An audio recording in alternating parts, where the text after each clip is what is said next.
আসানসোলে নয়, দুর্গাপুরের সভা নরেন্দ্র মোদীর। আগামী 2রা ফেব্রুয়ারি দুর্গাপুরের সভা, দুর্গাপুরের রাজীব গান্ধী ময়দানে হবে সভা। কথা বলবো প্রতিনিধি জয়ন্ত বিশ্বাসের সঙ্গে। জয়ন্ত, জানতে চাইবো যে এই যে 2রা ফেব্রুয়ারি দুর্গাপুরের সভা রয়েছে, কি বিজেপির কর্মী সমর্থকরা তারা কিভাবে বলছেন, কি সূচি থাকছে?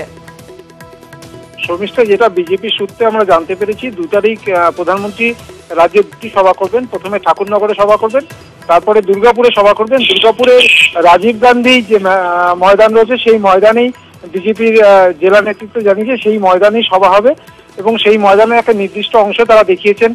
এসপিজির আধিকারিকরা আজকে এসেছিলেন, সেরকম রাজ্য পুলিশের আধিকারিকরাও সেখানে ছিল।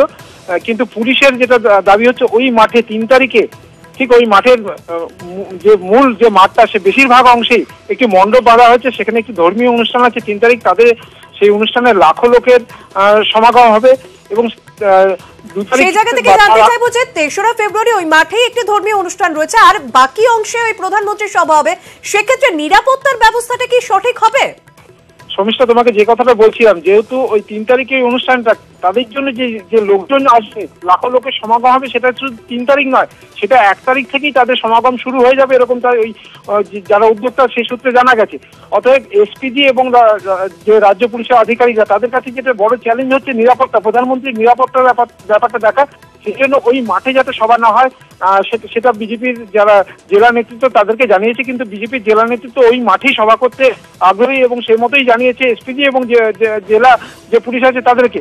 এখনো জেলা পুলিশ সূত্রে যেটা বলা হয়েছে যে এখানে কোনোভাবেই অনুমতি দেওয়া যাবে না, কিন্তু বিজেপি তাদের দাবিতে অনড়। সেই নিয়ে কিন্তু এখনো সেই বিবাদটা কিন্তু এখন শুরু হয়ে গেছে নতুন করে প্রধানমন্ত্রী সভা নিয়ে। শর্মিষ্ঠা, ধন্যবাদ।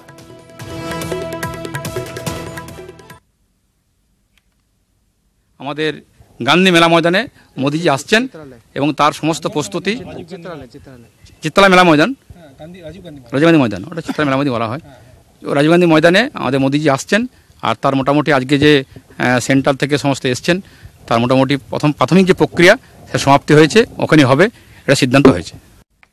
অস্ত্র কারখানার হদিশ, পূর্ব মেদিনীপুরে অস্ত্র কারখানার হদিশ, হলদিয়া অস্ত্র কারখানার হদিশ। কলকাতা পুলিশের এসটিএফ এর অভিযানে 6 জনকে গ্রেপ্তার করা হয়েছে। বিস্তারিত জানবো, আমাদের সঙ্গে রয়েছেন প্রতিনিধি সুজয় পাল। সুজয়, জানতে চাইবো ধৃতদেরকে জিজ্ঞাসাবাদ করে ঠিক কি তথ্য উঠে আসছে? দেখো, গত 13ই জানুয়ারি নারকেলডাঙ্গা এলাকা থেকে 6 জনকে গ্রেপ্তার করে কলকাতা পুলিশের এসটিএফ। তাদের কাছ থেকে জাল নোট এবং বেশ কিছু অস্ত্র, আগ্নেয়াস্ত্র পাওয়া যায়। তাদেরকে জেরা করি, তাদের মধ্যে 3 জন ছিল মুঙ্গেরের বাসিন্দা। তাদেরকে জেরা করি আজ পূর্ব মেদিনীপুরে একটি বড়সড় অস্ত্র কারখানার হদিশ পাওয়া গিয়েছে, যেখান থেকে প্রায় 100টি সেমি ফিনিশ ফায়ার আর্মস পাওয়া গেছে। এছাড়াও ওখানে দীর্ঘদিন ধরে এইরকম ভাবে অস্ত্র তৈরি করছিল এমনটাই জানা গিয়েছে এবং এই যে মুঙ্গেরের 3 বাসিন্দা যারা গ্রেফতার হয়েছে, তারা জানিয়েছে যে পূর্ব মেদিনীপুরের ওখান থেকে তারা অস্ত্র তৈরি করে ঝাড়খণ্ড, উড়িষ্যা সহ বিভিন্ন জায়গায় পাচার করতো এবং দীর্ঘদিন ধরেই প্রশাসনের নজরের আড়ালেই এই কাজ চলছিল এবং অবশেষে এসটিএফ এই বড়সড় সাফল্য পেয়েছে। এর পাশাপাশি আর কোথাও এই ধরনের অস্ত্র কারখানা রয়েছে কিনা খোঁজ চালাচ্ছে এসটিএফ। ধন্যবাদ।